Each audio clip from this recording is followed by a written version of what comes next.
On today's episode, we talk about how artistry is affected by AI and how AI affects artistry. And we also talk about AI tools you can use to create music. We go through a couple different ones and how creativity is enhanced by AI tools. Stay tuned, everybody.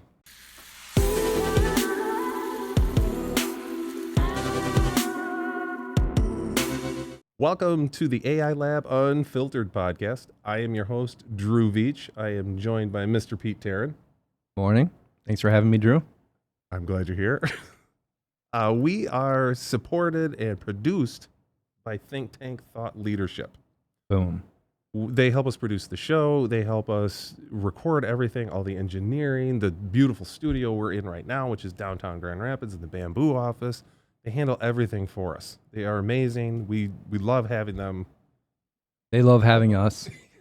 I hope they do. Really We are without a doubt the best podcast that they have, which qualifies me to say what I'm going to say next, which is if you want to be cool, have a podcast. If you're going to have a podcast, do it with Think Tank Thought Leadership. Boom. Mic drop. Don't drop that one, though. That's expensive. Yeah. So, speaking of microphones, speaking of audio, we didn't really speak about it, but speaking of audio, we have Mr. Zach Ramirez on the show today. Thanks for having me, guys. The esteemed, multi-talented. Esteemed. We're going to talk about AI music, which is something I think that everybody in this room is into. We are so excited to talk about this. And I was just telling you about an AI band I was listening to. Well, it was a remake. It was the Limp Bizkit Funk. I did end up listening. You sent me the link and I listened to Tell me it's not just amazing. Limp Bizkit Funk. Yeah, Yeah. you have to listen to it. Oh my. Okay. it. I will send it to you. All right. So I will say, It's like my favorite album. I know it's AI, and I'm a musician. You're a musician. Chris is a musician over there. Pete is trying to be a musician. I actually used to sing. I was in You a used to sing. band. That's right. Sorry. you give me no I don't credit. want to sell you Throw out too him quick. under the bus. Wow. In Did reverse you order. open up for Ozzy Osbourne? Oh, no, you didn't. I did. I Thank opened you, up Drew. for Michelle Branch and OK Go. Nobody cares about them. Nobody knows Okay, who Go. they They just are. throw paint. Nobody knows who they are. Just throw anymore. paint around. Ooh, I made a. Michelle Osborne and Michelle Branch and That's a Ozzy crossover Osbourne. band. This episode is gonna go far, guys. Yeah. I can tell. This is how Drew fights. Oh, you said Ozzy. I'll say Michelle Branch. I'll say OK Go, the guys who make Rube Goldberg machines and record music to it. Ooh, So we're going to talk about AI music, and we've all used Suno, right? Yeah. Mm-hmm. yes. I used it when it first came out, and just over the iterations that they've improved upon, it's radically been improved upon. It's so optimized now. And you've got some stuff that you custom created. Yeah.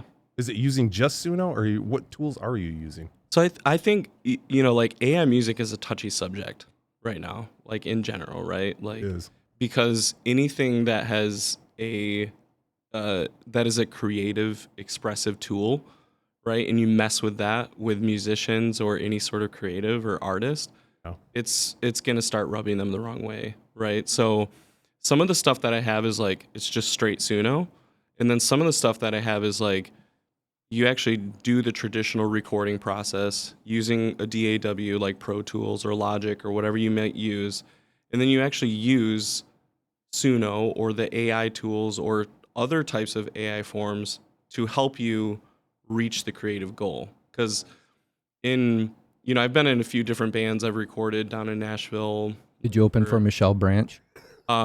Michelle Osborne, actually. Michelle Osborne. Yeah. She was a hybrid. It was crazy, man. Ozzy's twin sister. Totally. We're going to get sued on this podcast for bringing these people up. But I think there's really there's kind of like two camps, at least that I see in the music world right now, right? There's like we're going like full in. It's like Suno everything, Suno lyrics, like Suno instruments, and like I hit the button, so like I'm putting my name on that, right? And then there's kind of the camp of like, how can I weave it into my creative process that I've molded like over the course of decades or years or whatever it is, and use it to enhance getting to this end goal that I have in my head, right? So I kind of wanted to show like a few of the different tools because like AI is not necessarily like a new thing in music, right? Like Pro Tools and Logic, like they started using this like Yeah. 5, 6, 7 years ago, like in their plugin process for like editing audio, right? So Yep. it's just taken a new form that's rubbing a lot of people the wrong way. Yeah. It's funny, and I don't want to get into a huge sidetrack about this, but when you bring up like artistry and people using AI, I get into this discussion a lot in people that are, even with musicians, fellow musicians, friends of mine, where they're like, no, AI, that's not real Yeah. music. That's not.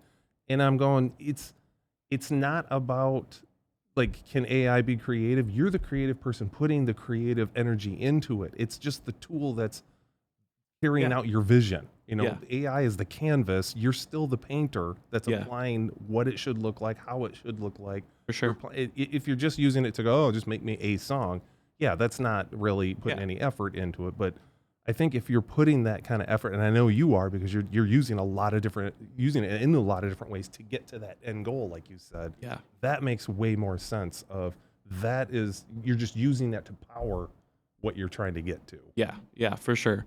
Yeah, so I mean, I think it's interesting because there's a lot of folks that'll say like, well, any AI, like anything that wasn't touched by a human, like, well, then that's not like an instrument or like you can't claim that that's like artistry or whatever. But if you look at like even how instruments are made, Right. right? Right. Like the last time you touched a Gibson guitar, do you think that that was like all custom and handmade? No. Right. Like we have CNCs and machines that are making all this kind of Good stuff. So point. like, Yeah. but that medium landed in your lap and then you used it to create whatever you wanted to create, right? So I think, stuff like Suno or whatever it is that's out there, right? Like it's all just like another version of the hammer, like, and it's a tool in the tool bag. And I think how you apply it to your creative process is really like, that's where the gold Yeah. is, I just Yeah. think of that with synthesizers and keyboards too. Yeah. So I'm going, yeah, but you Drum have all machines. different sampling. Yeah. On you're not playing a violin, you're playing it on a synthesizer. Right. You know? I have a real life story that goes along with this. So I have 3 kids. My wife and I have 3 kids. I didn't do it alone. Our son, our oldest, is 20, and we raise our kids on music intentionally. Like we have music on in the house all the time. So my wife and I love it. We want our kids to love music, and thankfully they really do love it. So my son, I created a song in Suno that is a banger in my opinion, and I want you guys to hear it. But when I play it in the car, I play it at home, and my son always says, "We're gonna listen to more AI music, Dad." I'm like, dude, what's the issue? Why don't you like this? He said, "Well, it's not real." Mm. So, well, when I'm doing it, I'm writing my own lyrics. Like I won't have AI write the lyrics. I'll write my own. But I don't know how to play any instruments. So I'm not going to go learn how to play. I play a little guitar, but not enough to do anything with. I'm not going to go learn how to play drums, and I'm not going to get a studio, and I'm not going to bring in musicians to bring this music to life. The only way that anyone will ever hear this outside of my own head is if I leverage a tool like a Suno or something like that. Like, if not, it would never see the light of day. And that actually like clicked with him. He's like, okay, if you're writing the lyrics and that's the only way you would ever get it out, then I guess that's okay. So I now have his approval to play AI music as long as I'm writing the lyrics, which that's my favorite part anyway. So it is, especially if you're really into music. I totally understand where people are pushing back because it means something to them. Yeah. Like there's songs that you hear and it takes you to a place or it takes you to a time or creates a feeling or you get goosebumps or whatever. And the thought that might not be authentic, I get why people push back because they want to feel it and think that it's all real. And I think that, at least for me, that kind of begs the question, like, I think there's different purposes for different genres and different types of music, right? Like, there's some music where I'm like, you know what? If it's like a really heartfelt, like story-led, story-driven song, like, that's probably something where, like, you're going to want to protect it even more, right? It's going to want to be something that, like, it is your hands touching it only, right? And then there's other stuff where, like, sometimes music is literally just meant to be fun, right? Like, it's meant to get people moving. It's meant to, like, promote some sort of emotion, and it's like, why not, right? Like, Right. I've done some random stuff in Suno with my daughters at home where I'm like, that was really fun, and that actually Yeah. sparked some like creative like juices in them, and I'm like, okay, like that served its purpose, right? Absolutely. But like, would I lean on it if I'm like writing a song about like someone that I lost or whatever? Like, I might use it for a portion of it to get something moving or get unstuck.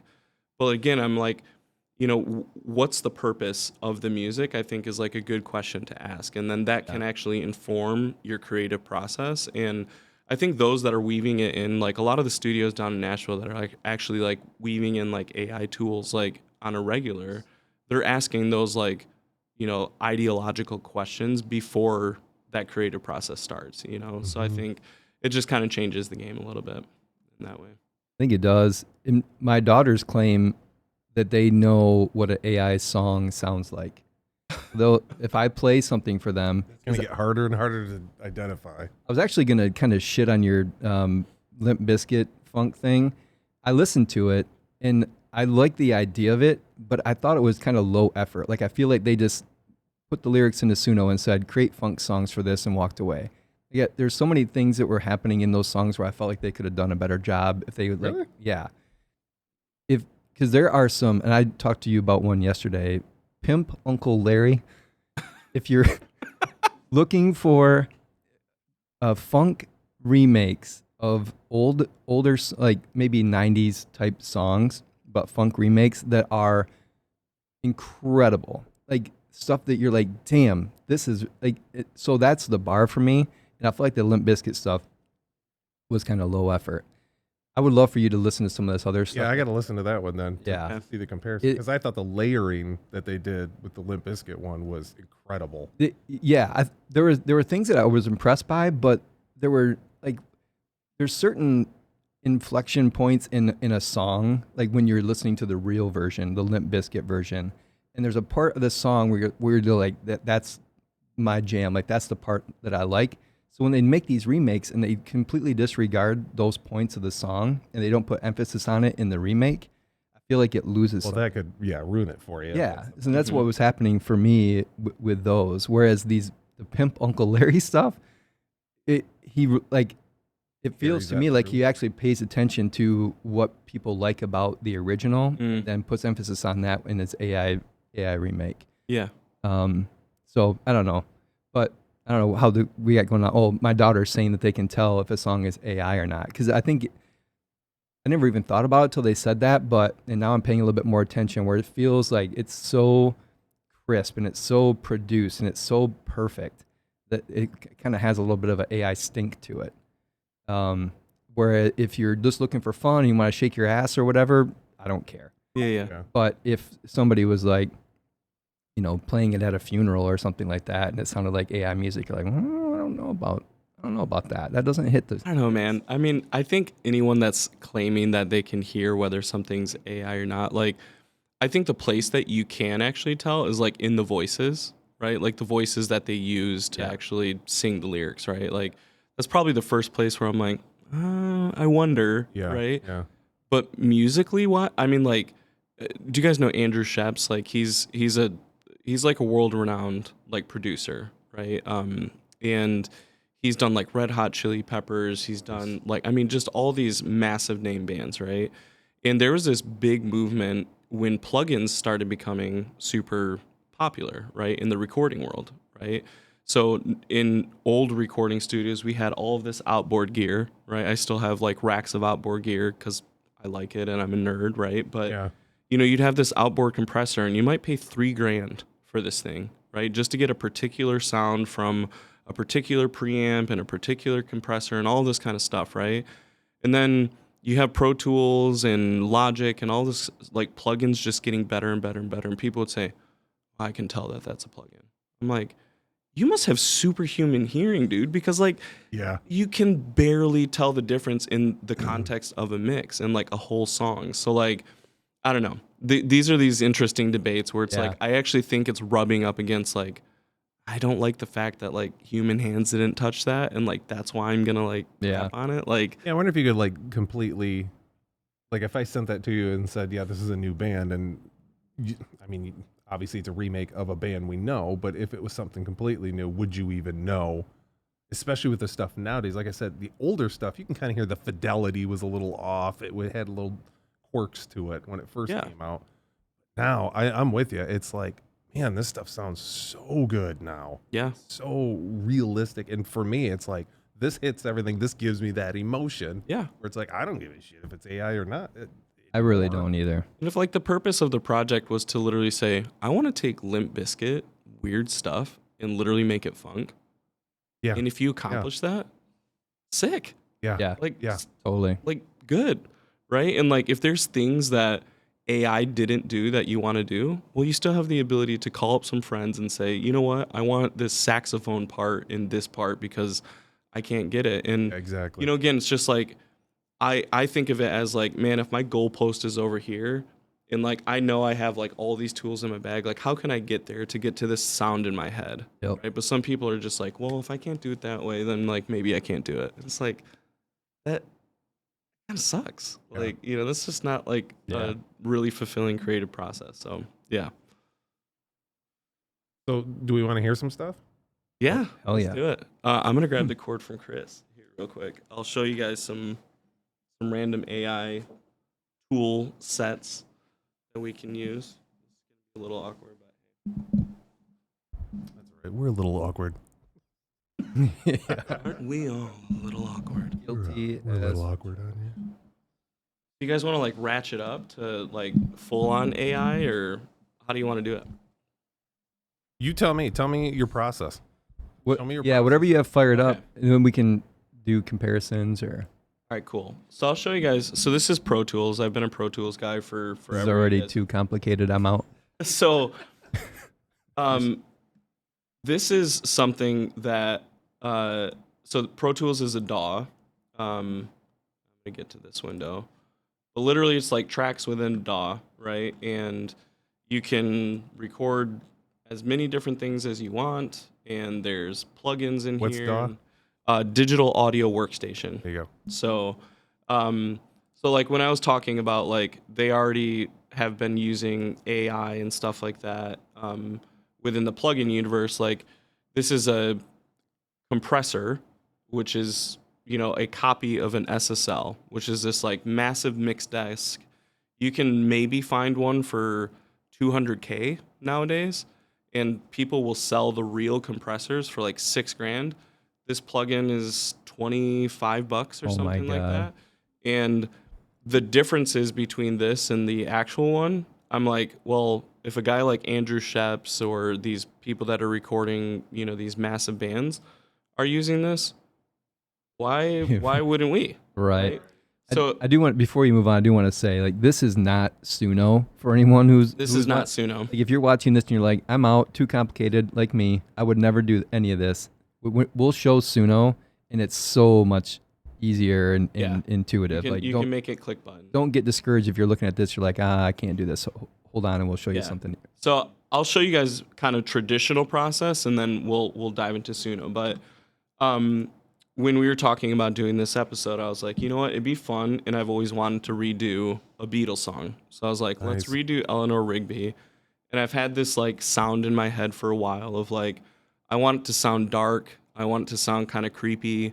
And there's things within Pro Tools now. They have a thing called Splice, where you can actually start getting samples, and it uses AI to help you with the samples. So we'll just listen to this real quick, and I'll tell you what's AI and then what's real. This is one of my favorites, too, by the way. Awesome.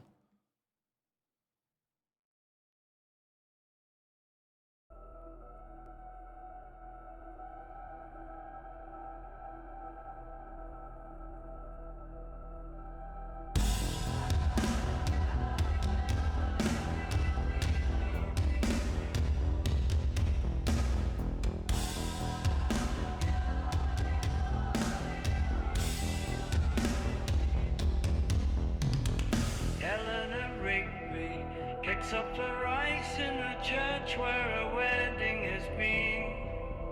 I like it. Is in a dream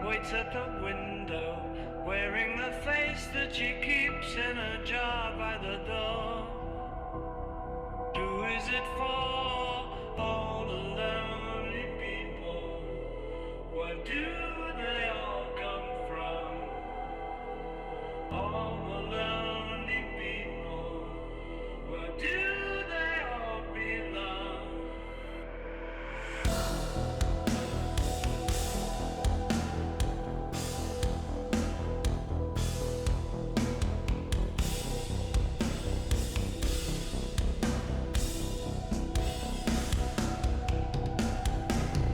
Father Mackenzie, writing the words of a sermon that no one will hear.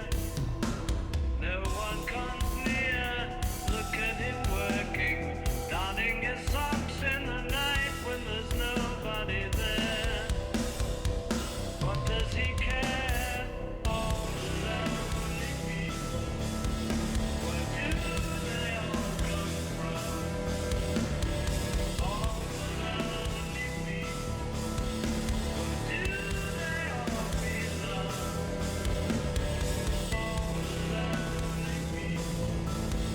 Where do they all come from? All the lonely people.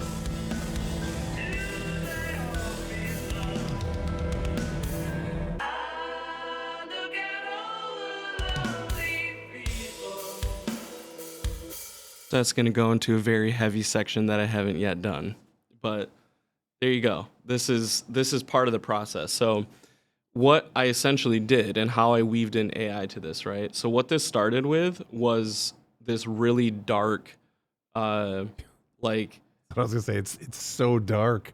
yeah, but like, you know, again, like this is the sound that I have in my head where I'm like, okay, if I could make Eleanor Rigby even more sad Yeah. and kind of like really forlorn, like that would be really cool. And I want to create a vibe around that. So like I started with this like droney thing, Yeah. right? This weird, you know, things. And then it gets into a pulsing synth. And I used AI to help me find these samples, right? And then, Oh, okay. so like these are all separate tracks, right? And I really, you know, distant piano, right? So there's a plugin in here called Splice, and it uses AI. It takes the key that your song is in, and it will start finding literally thousands and thousands and thousands of samples that might fit, and they might be from an Oh, that's EDM, cool. you know, genre. They might be from a metal genre, but you as a creative, you can go through and like the amount of hours that I spent just listening to samples that I was like, ooh, that one. Yeah. Like that's what's in my head. Then I started putting in these layers, right? So that's kind of like step number one. Another thing you guys might see as kind of cool is like virtual instruments, right? So What the hell?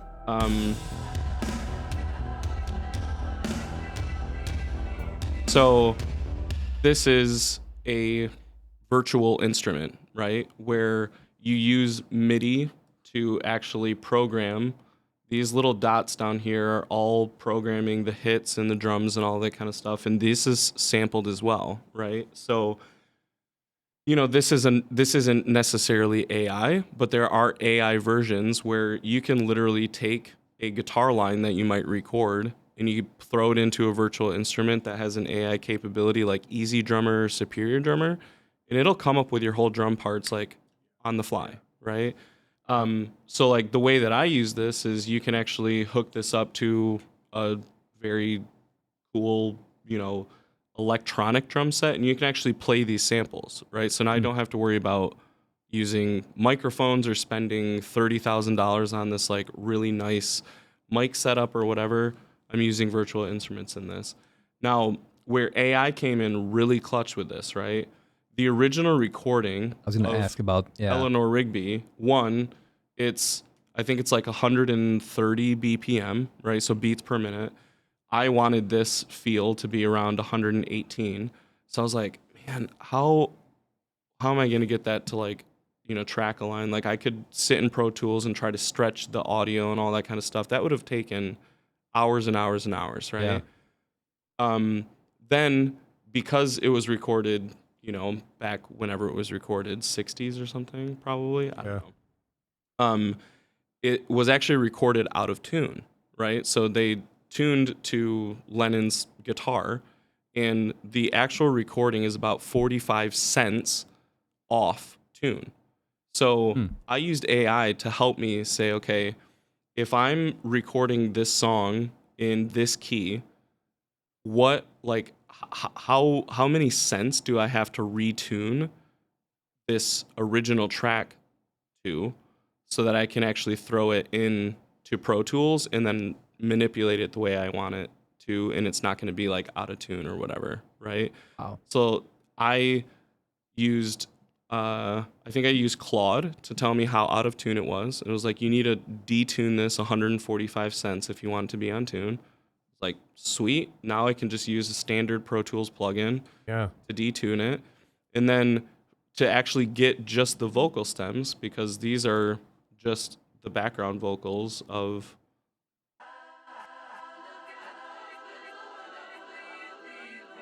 And I put some weird effects on there. But, this is. Picks up the rice in the church where a wedding has been. Is in a dream, waits at the. Right, so those are the original vocals from the track. I actually used Suno to throw in the original track. I pulled it off of a YouTube video because, you can't, Suno will recognize that, Yep. oh, this is, or whatever. But I pulled it off of a YouTube video, renamed it something stupid so that Suno wouldn't catch that it was an actual You recording. didn't name it Beatles ripoff. I didn't name it Beatles ripoff. Maybe I should have, and that'd be an interesting test. But then I plugged it into Suno, and then I used their track feature to, hey, break out all of the tracks. Give me the vocal tracks. It took out the violins, the guitar, all that kind of stuff. And then I just ripped the vocal tracks. I threw it into Pro Tools, tuned it how I wanted to, and now I have the Beatles singing on my version of Eleanor Rigby. So And here's your daily hack of how to get music. Yeah, this was really cool before you explained how you did it, and now it's 100 times cooler. Yeah, I agree. Knowing, like, I mean, and it's so cool that we live in a time where we can do what you just described. yeah, The workarounds, yeah. Yeah, To like actually get it. the Yeah. the possibilities for creativity. We were talking earlier about people get kind of turned off because it's AI, but think about the explosion and all the options we have now. I did want to ask you, and you had said you had this song in your head and you wanted to recreate it. yeah. The end result here, I know you still have more that you want to do with it. Mm-hmm. How close is this to what you had in your head before you started? Maybe a 5% variance, but Wow. better. It's Okay. better because, like, for me at least, part of going through the creative process to get to, like, whatever this, you mentioned a canvas earlier, right? Like, sometimes when you have a picture of a canvas, it's not like you have every single brush stroke completely like, Right. I'm going to do it exactly like this, right? Yep.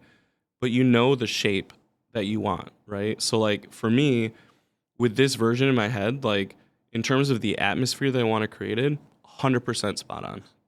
I don't think I've missed anything, but I think I've also gained along the way because I'm like, ooh, you know what? That sample promotes this emotion, and that would be really cool to have here, right? And then you just kind of let that lead you where it needs to lead you, right? But I think that's the beauty of, like, well, I'm not going to do any of this with AI. Like, well, then I would have never gotten to this thing that's in my head, right? Yeah. And so, yeah, I mean, this is almost 100% spot on for me.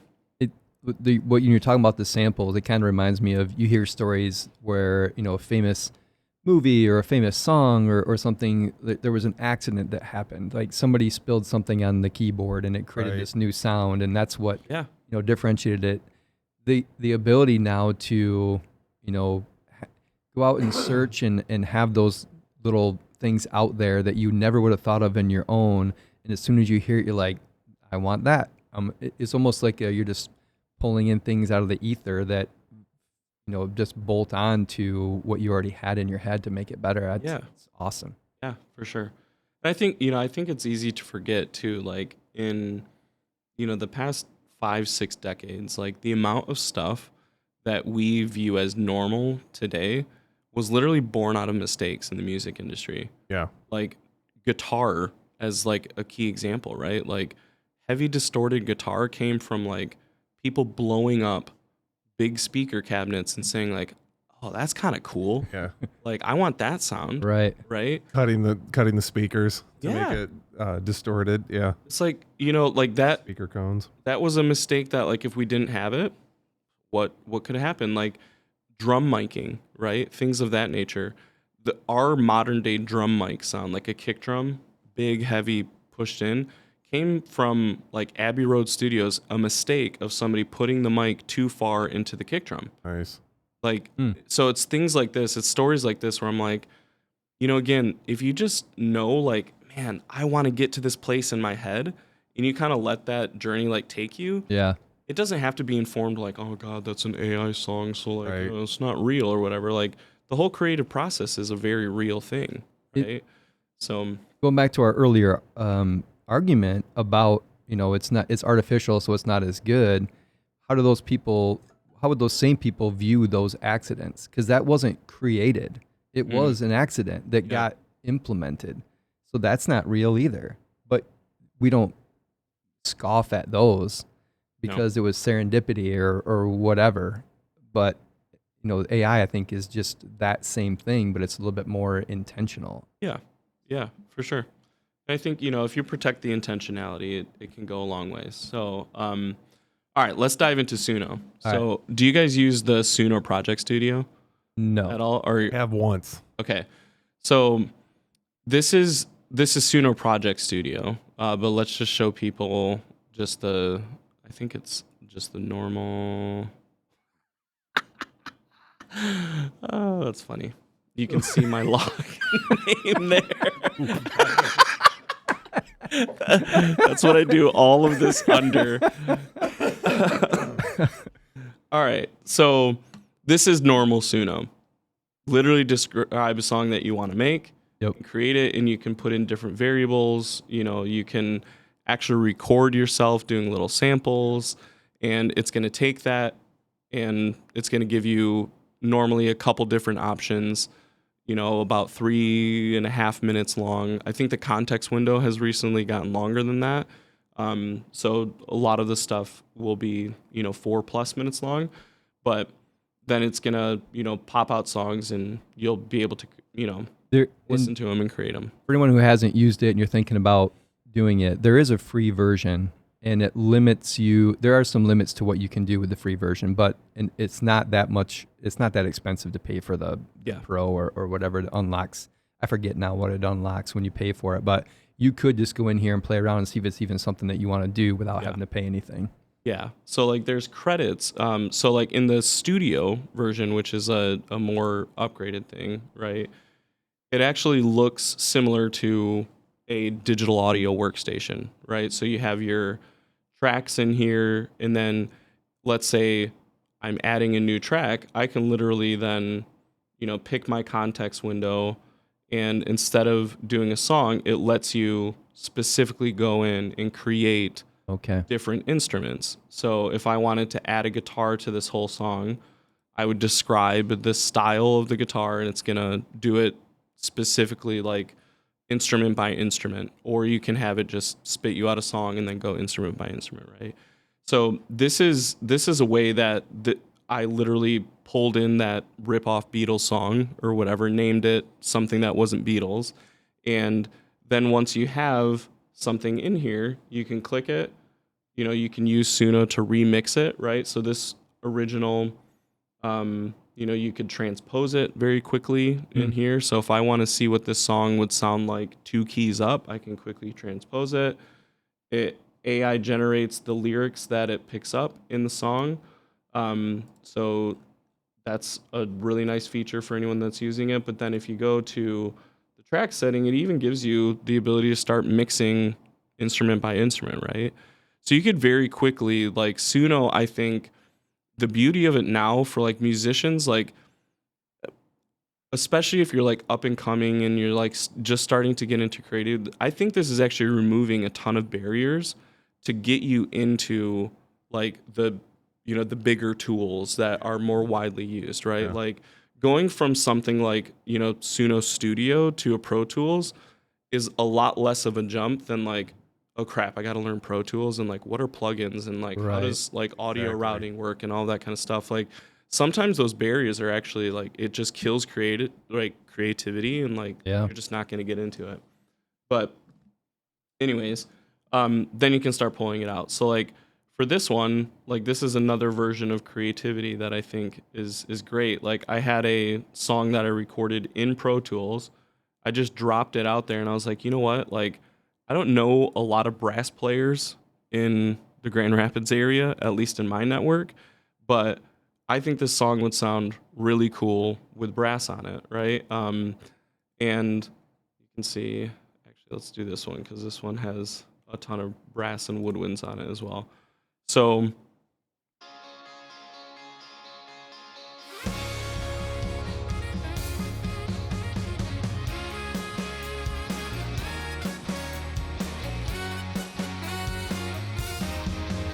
He was out late downtown, naked in the eyes of the law. He was southbound. that's your individual track, right?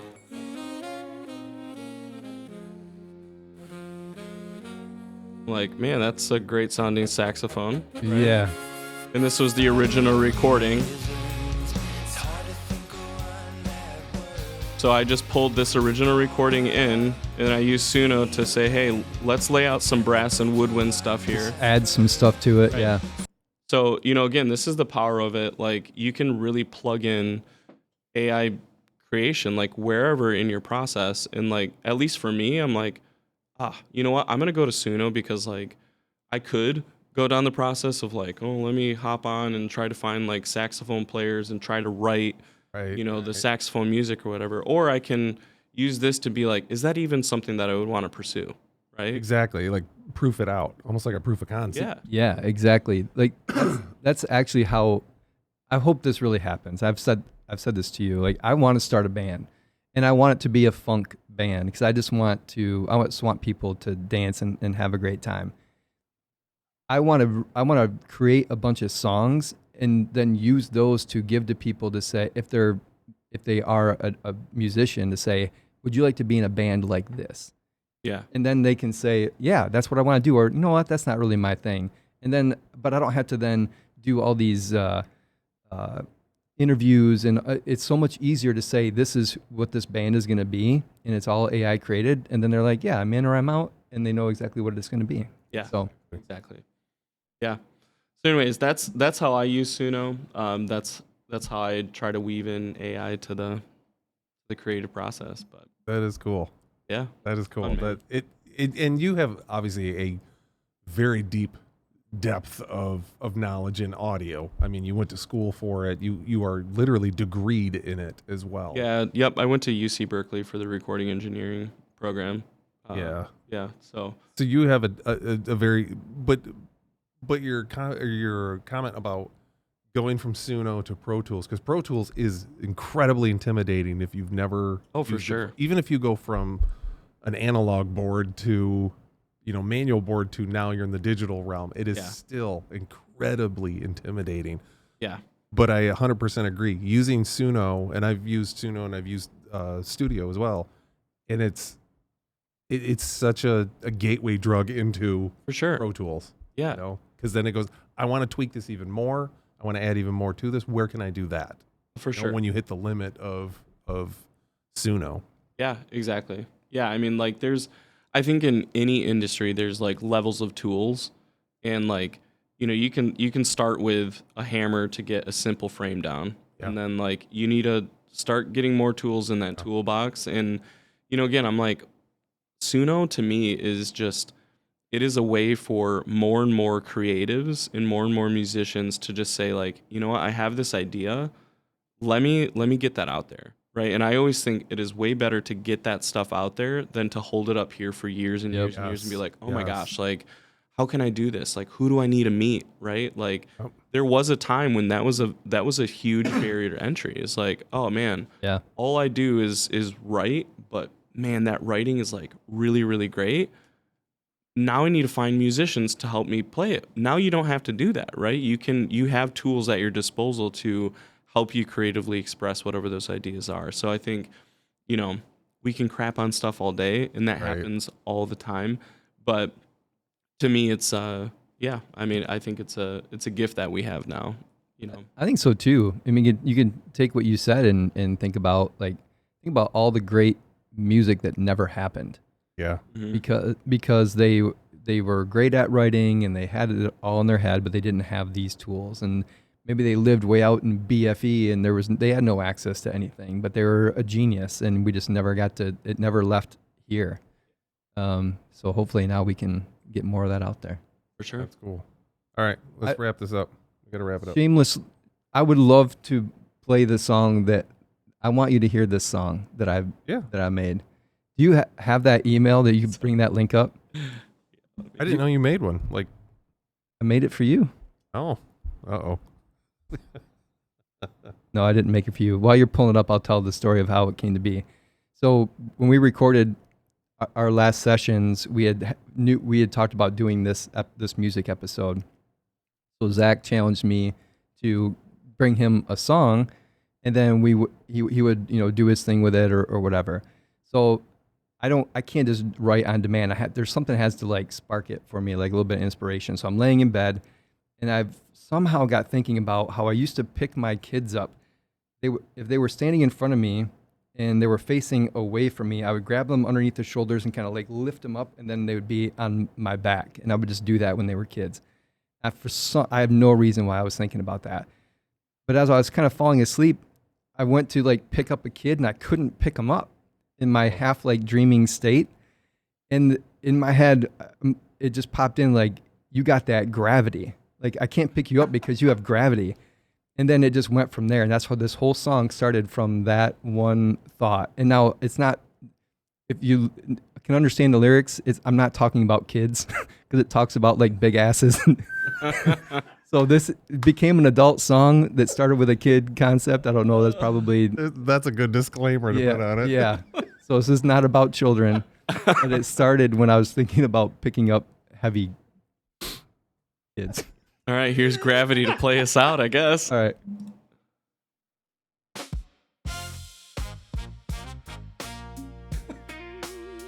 Glad you went with the funk. This was also inspired by Pimp Uncle Leroy. Bitch, I heard you coming. Walking down the hall. The pictures they were shaking. Ooh, about fell on the wall. Girl, you got that gravity. Girl, you got that gravity. Knocked out one my cavities. It works, though. Yeah. Like, the whole gravity theory that you... Like, you just walk harder. I'm just thinking like the bounce. Bounce per ounce. Yeah. Now you know that I'll be swerving when I take you for a ride. 'Cause girl, you got that gravity. Girl, you got that gravity. Damn, those cheeks be clapping me. Oh, girl, you got that gravity. Ain't nothing wrong with that swervy, curvy booty. Ain't nothing wrong with that swervy, curvy booty. You have to send this to me because I want to play this on my bass now. Okay. It's simple, but it's just so low. It's cool. So this is, for anyone who's listening who's an artist and wants to do this in a band, like, this is the band that I want to make. It's going to be that, I just want a dance floor full of people having a great time, listening to music that just feels good and just gets you Awesome. moving. Love it. Love it. Love So- all of it. All right. That's fun. Zach, I appreciate you being on here, man. It's cool that we found out that you're into this, because Yeah. having you on and working with you for so long now, Yeah. it's just cool to kind of unravel that and just see more about that. Yeah. See your process. So Oh, it's just fun. how can people find you? So our music is under Porvenir. My Not Poop Nugget. It's not Poop Nugget. Yeah, your username. if you want to search for it on Suno, it's under that. But then outside of that, Think Tank Thought Leadership and City Innovations. That's what we do day to day. So Awesome. yeah. Appreciate you being on, man. Thank you very much. Yes. Appreciate it. If you like today's episode, hit the like and subscribe button and leave us a comment below of how you're using AI in your music workflow. We'd love to hear more about that. Or if you want to be in my band, If you want to be hit in me up. Pete's band, Hit me up on LinkedIn. Pete's very well regarded in the music industry. Thanks, everybody. I will. I'm coming. You know that I'll be swerving when